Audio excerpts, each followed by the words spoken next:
Okay, welcome back to Believe You Are a Good Mom with Emily Wardrop. And today it's with Laura Hernandez. Hernandez. Laura Hernandez. Hernandez. I am so excited to have you meet Laura. I feel like I just barely met Laura. So this is fun for me and for all of you listeners. And if you're her listeners, then welcome to meeting me. So okay, this is the Believe You Are a Good Mom podcast, because if you are a mom, you are a good mom. And if you believe that, then you will live into that. So that is my message in a nutshell. Laura, introduce yourself and tell us what your message is. Yeah, I'm super excited to be here with you. So thank you for having me. Well, I'm Laura, and we live in the Dallas area, and my husband and I have 10 kiddos, and going from 4 kids in 1 year to 8 kids in that same year, along with a cross-country move, is kind of brought the need for systems into my life. We were definitely living in survival mode and kind of realized we can't do that anymore. But nothing was written out there for families of 8, with some adopted, some special needs, some homeschooling, some public school. You just moved across the country, you're living in a rental house while renovating a new house. Nobody wrote a book on that yet. Yeah. And so I had to kind of create our own systems. And that process that I went to is now what I get to help other moms go through and help them kind of reprioritize their life to make sure that they're not living a reactionary life, but they have a plan in place to be intentional with their people and their time.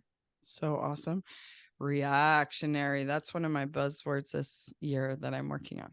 To not be reactionary parenting, but intentional is what you just said. Yeah. Yeah.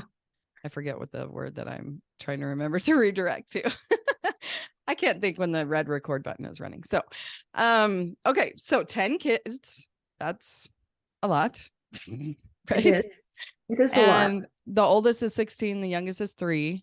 So you still have some littles, some teenagers, some special needs, some autism, some cats and dogs and land and all the things.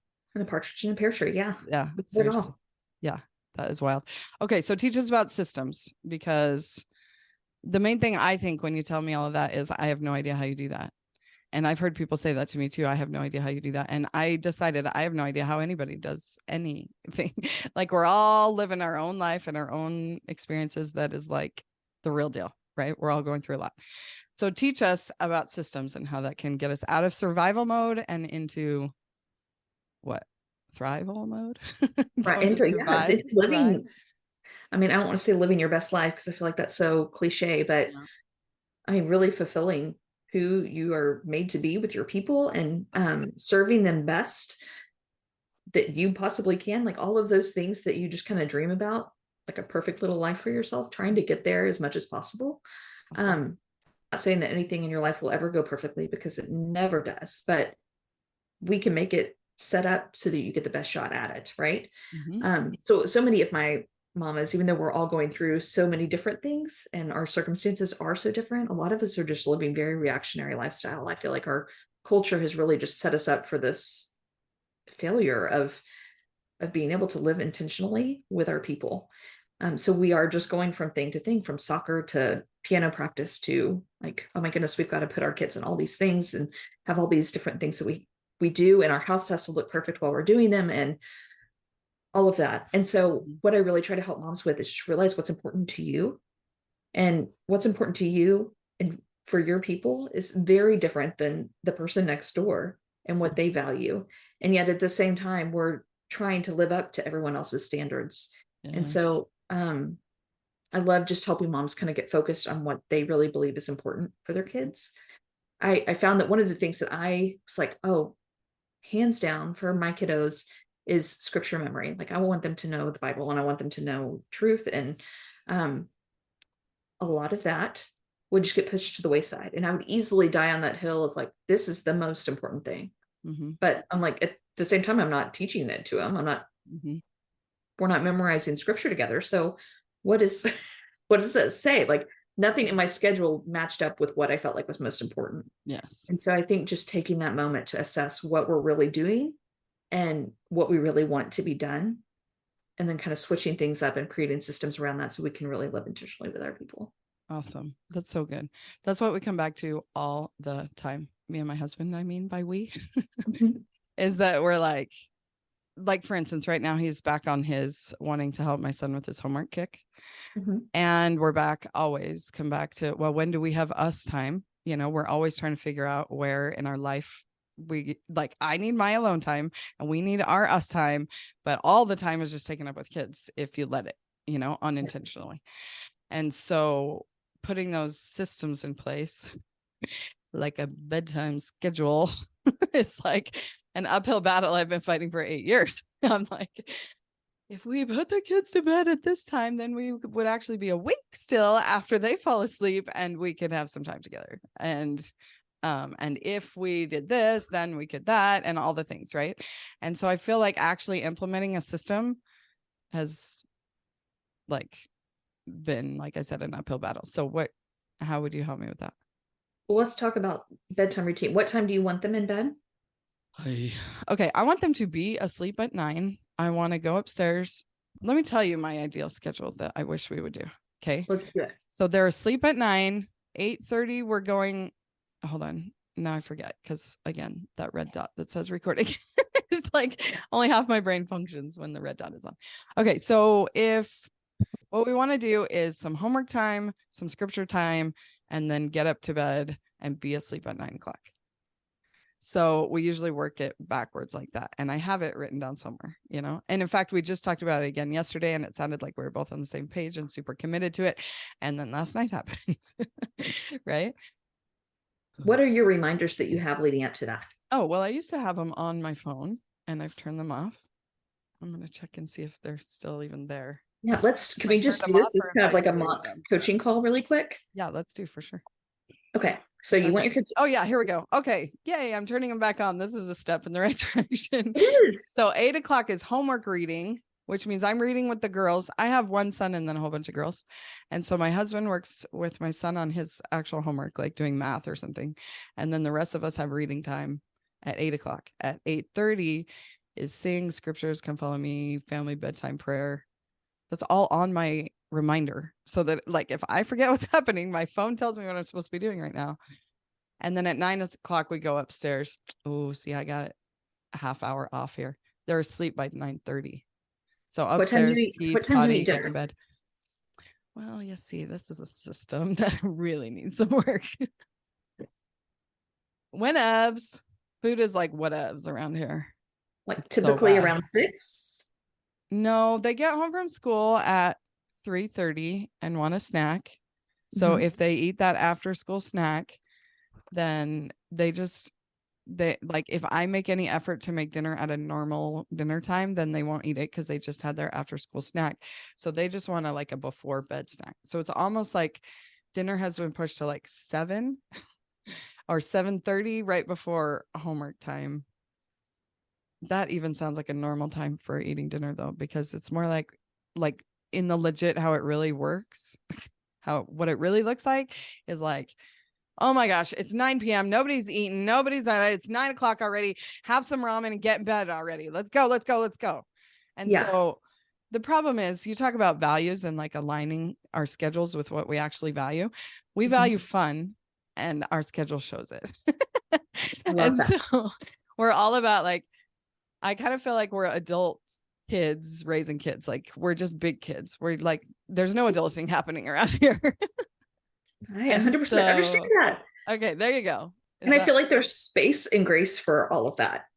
And one of the reasons I realized that I need alarms on my phone is because I would get caught up in the day and we'd be outside swimming. I'd be like, oh my gosh, nobody's eaten yet. What are we going to do? Like, it's now bedtime and I have to make dinner and I have to, all of that feels so overwhelming night after night. Yes. And so on the flip side of that, knowing the piece that comes from having a plan in play that we can follow and not to be rigid or like super structured about it, but just having guidelines for it has given so much freedom to like really live up the time that's not already called for. So living up the time between school getting out and 7 p.m. when you guys are going to have dinner, like, and enjoying each other and bringing kids into the kitchen and allowing them to help you get ready for evening time. And then you guys can eat at 7. And then after that, everybody kind of helps clean up and then you do your homework and reading and all of that. And then everybody gets to bed. So I love having those reminders of like, so if you're eating dinner at 7, at 6:30, possibly, you would need to be in the kitchen making dinner. So that's what I would set my alarm for, 6:30.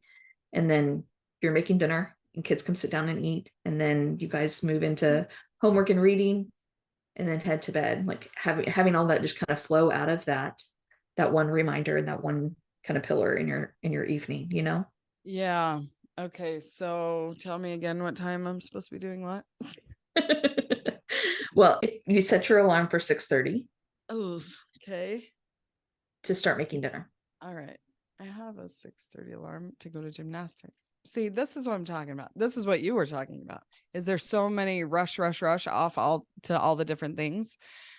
And in our family, like we resist that big time. Like my daughter literally had to do a Google search herself with her voice because she couldn't even type yet. Like she can't spell.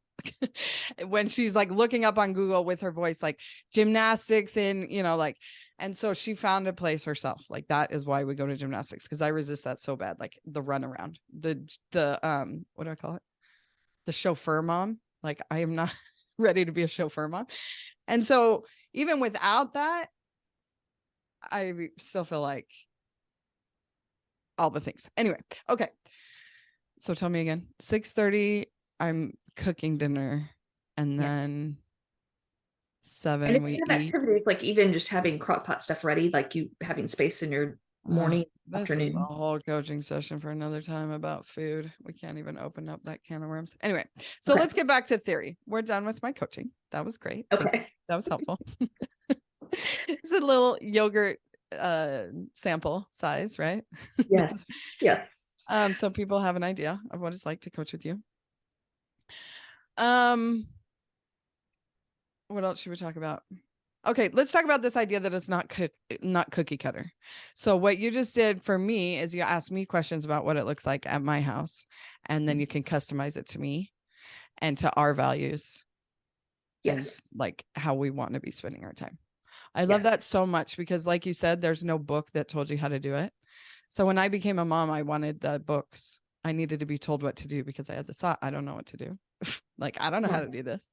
And so I read all the books, and all the books confused me even more because they all say different things. And I wasn't doing any of them. So I made it mean that I was a bad mom. And that's a terrible place to be mothering from, believing that you're a bad mom. So that's why I'm all about believing that you are a good mom. And then what do you want to do? And that's the same thing I do in my coaching too, is that I first of all put on my coaching hat instead of my crazed human mom, messy mom. That's what I call myself.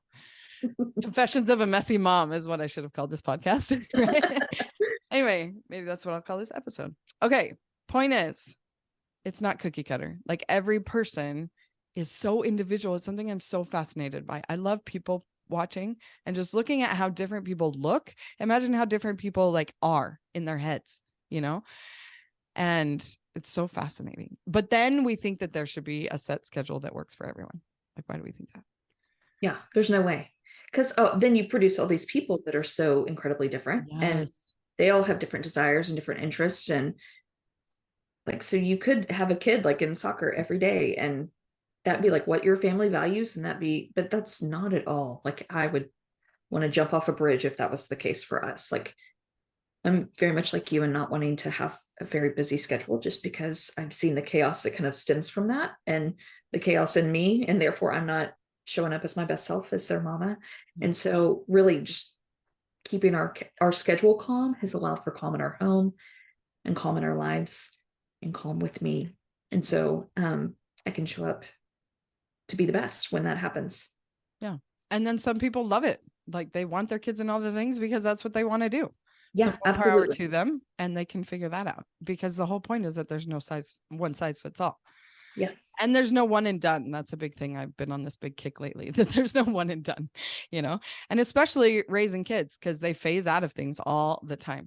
Like you get in a groove and then something changes because they slept last night and now they're a whole different person this morning. It's like, what happened to my sweet little, and now she's like going through something, and they're all always going through something. And so, yeah, just to be flexible. Somehow, like when you say systems, in my mind, that sounds so unflexible. Yeah, no, it's not.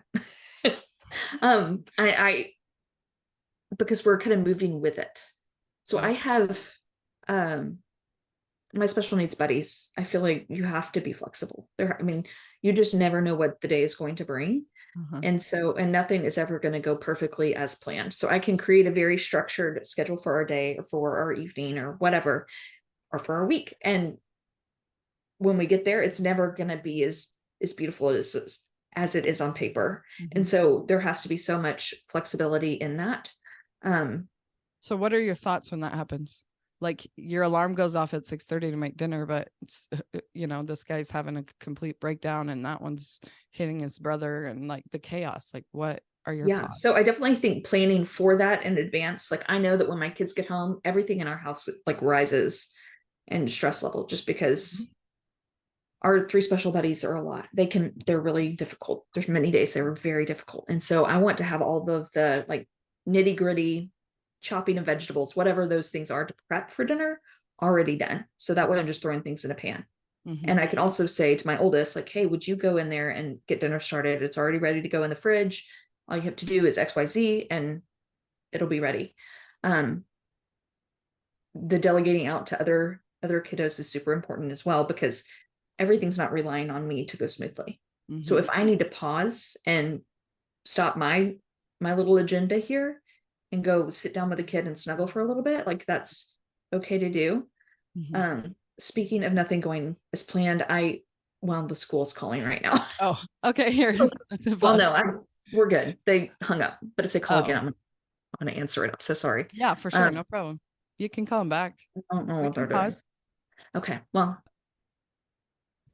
Okay. So speaking of things not going perfectly. So like there's going to be an interruption in something. Yeah. And so we've just kind of learned we call it putting on our flexible pants. Nice. In our home, kind of like not getting your panties in a wad, put on your flexible pants. That's where that came from. And it's so wonderful because we all kind of know what that means. And like, if we're having a night where it's like, he's having a meltdown and we just need to order pizza tonight, we can do that. Like there's so much flexibility and grace built into it. But at the same time, I have this system laid out where I know that after we eat dinner, everybody else needs to get ready for bed. They need to do their evening jobs and then they need to be in bed by this time. And so I can kind of not dictate, but the rest of the people know what to do and we can kind of follow that rhythm, even if I'm dealing with one that's kind of breaking down, Yeah. So this is so good. So I'm seeing now my brain is open to believing that I do like systems and I do have systems and they are working, because that has been something that's improved lately is our morning routine, because now my kids are in school. When they were preschoolers and I just loved how they would sleep in and whatever, and it was so relaxed. That was then. And this is now. And so now we actually have to get out the door at a certain time. And so I wake them up and they have to be downstairs by this time and they have to be done with breakfast by this time and they have to be out the door by this time. And fighting the clock used to be a huge trigger for me. Like I would get so stressed out if I still do, but I mean, like this is a work in progress, right? And for some reason, like the morning is working. I'm not like so stressed out. And that's what I'm trying to figure out, what your thoughts are that make you flexible. Because I realized that like, even this morning, I was like, wait, why do I feel so calm right now? Because it was like the most off schedule of all days ever so far. And I was like, wait, why am I not freaking out? And I was like, because it's fine. Like, it's okay if it doesn't go as scheduled. And so to have a routine, but to be flexible means like, it's okay if it doesn't go as scheduled and we can make a plan B and we can adjust and whatever. But having it in place makes it less stressful in the first place, but that it's flexible makes it anyway. Wait, do you have something to say? No, I remember what I agree with you. There was something else I was thinking, but I can't remember now. Anyway, so awesome. Your turn while I think.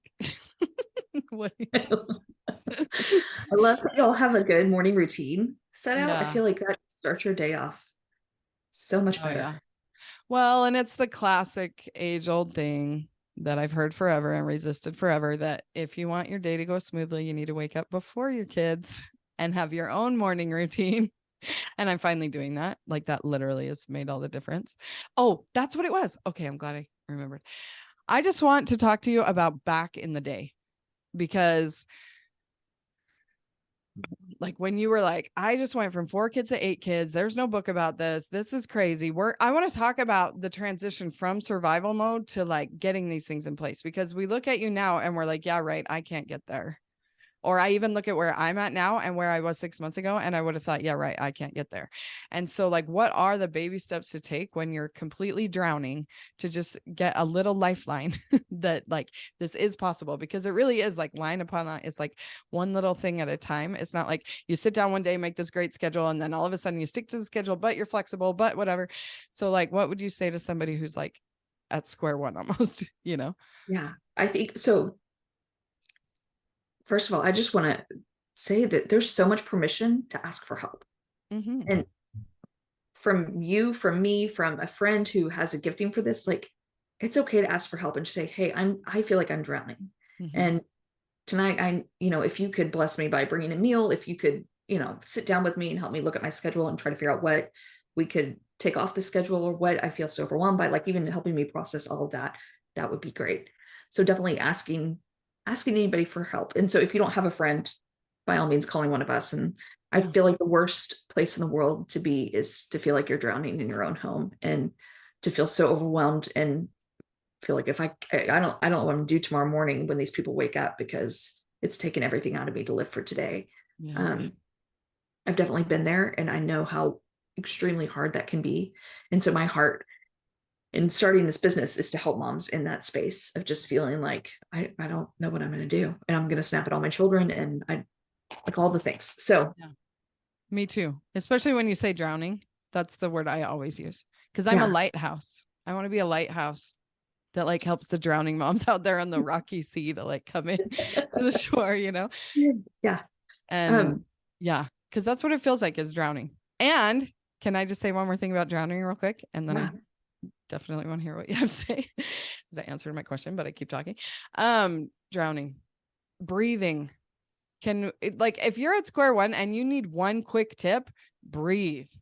Like, we literally are drowning because we're not breathing. That's what drowning is you're out of oxygen.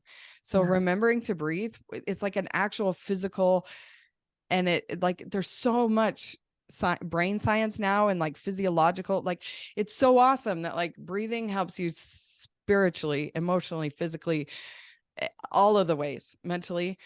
Breathe. And like, even just remembering to breathe puts the pause in there that like helps you like, not completely lose it on your kids, all the things. Like, I just feel so in love with breathing right now.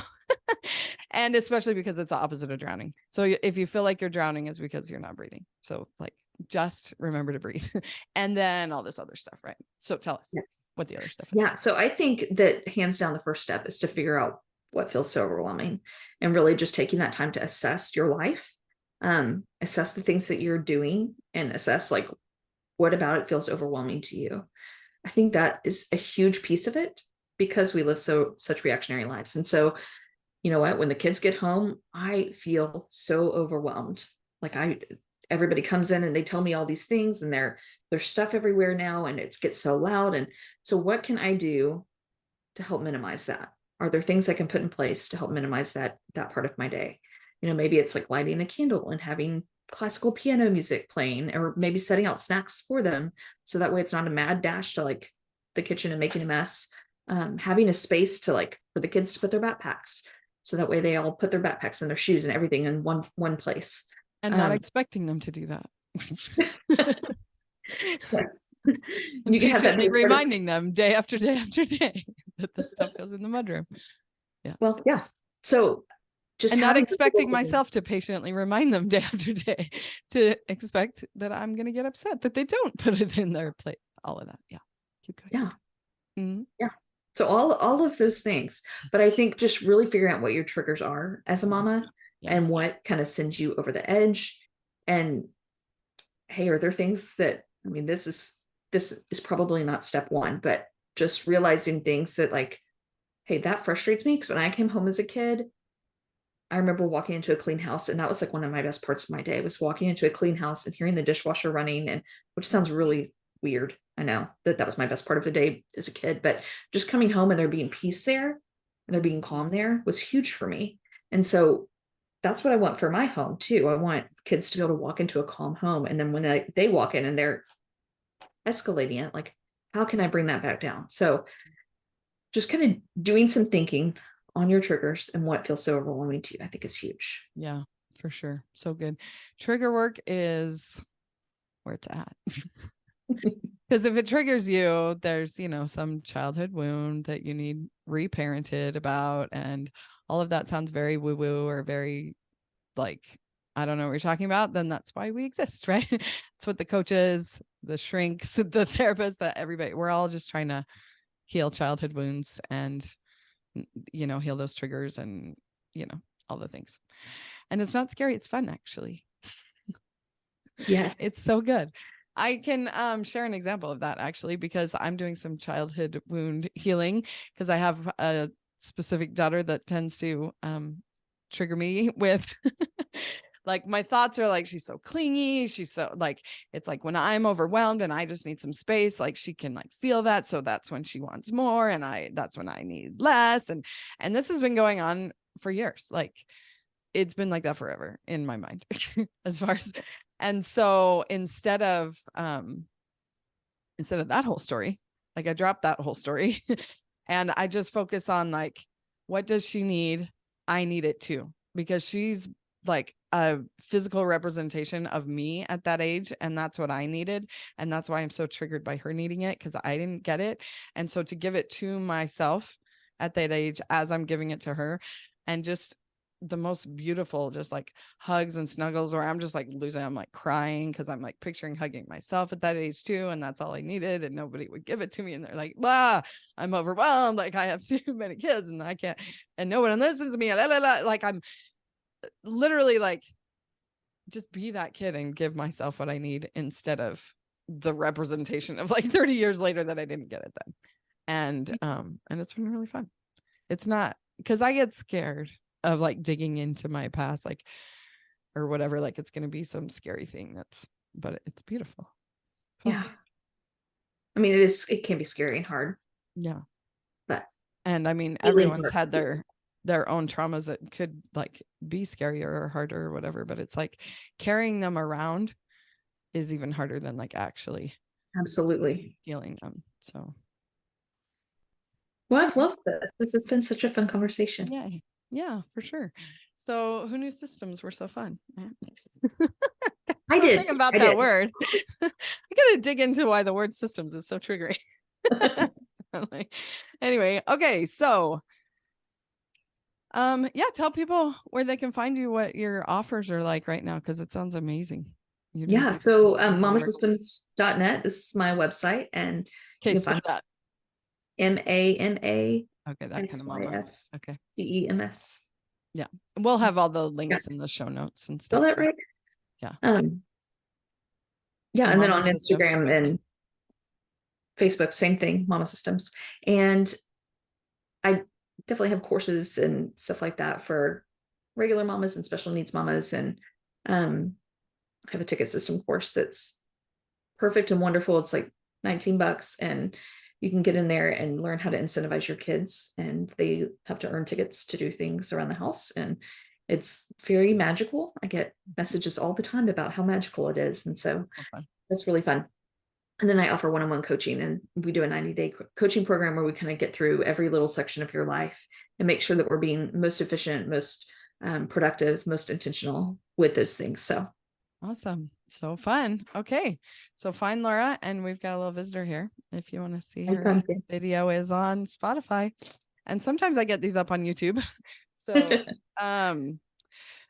I just want to plug my RBC real quick, because there's no outro to these videos. And PS, if you're going to look at the video, you got to see our matching pillows in the background. She's got a feeling wheel pillow too. So fun. I love my feeling wheel pillow. Okay. So relationship boost calls. That's what I'm doing this year. So it's just a quick 15 to 20 minutes. And you just come with a relationship in mind that needs a boost, and you'll get off the call boosted. It's magical, right? I love that. All about the magic. And so, go to dropthewar.com/appointments to sign up for an RBC. and you can have as many as you want, and they're completely free and no strings attached. It's just, I'm just ready to help anyone who's ready for a boost. So I will see you there. And thank you so much again, Laura. Thank you, Emily.